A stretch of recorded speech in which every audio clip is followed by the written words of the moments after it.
As someone who's lived in the US of A, I only know the mythology surrounding Alternate, and I'd like to know how much of that was really true. For example, did they fly overhead in a hot air balloon and drop cookies and biscuits laced with E onto a crowd from the sky?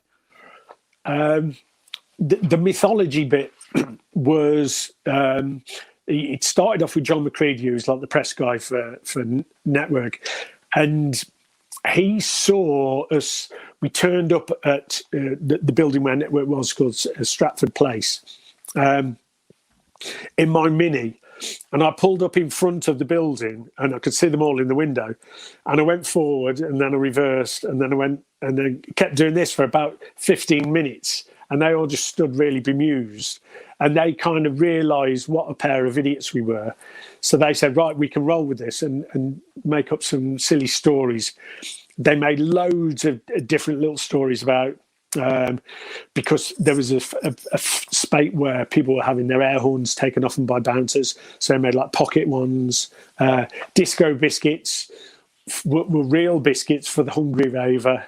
It was just a way of, while you weren't in the public eye because you hadn't got a single out, it was a way of keeping you in magazines and the music papers. There's a little story about you before like your next single had come along. So they made some really elaborate ones, like the hot air balloon one, for instance. We did a piece with Select magazine, and the idea was we would go up in a hot air balloon, and we'd got some, I've been to Sainsbury's and bought some little Christmas puddings, and they'd made new like labels for them, and they were called Brand E, the Pornos, the Score, Robin Hood brand Christmas puddings, and we were going to throw them to people in Stafford.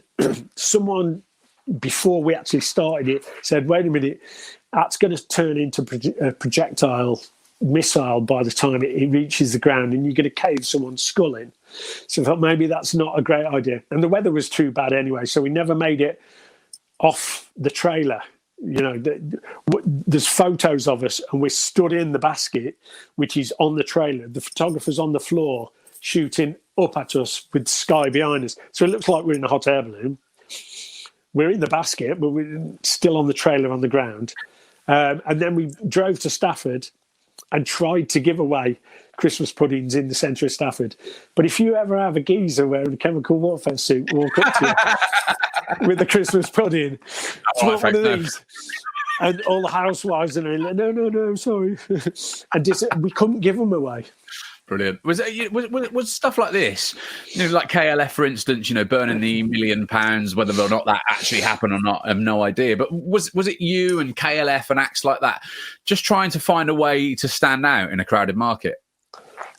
We were, a lot of people said we were like the Budget KLF, purely because we had like the mad ideas just like them, but they somehow had this massive budget. I mean, they bought a submarine. But don't know why you buy a submarine, and there's photos of them stood next to a submarine, but it was something that, you know, added to the mystery of the KLF, and we hired a tank for the Evaporate video. So we seem to do similar things to them, but just on a bit of a smaller budget. But it did all work to help keep your name about, which was the whole reason behind it.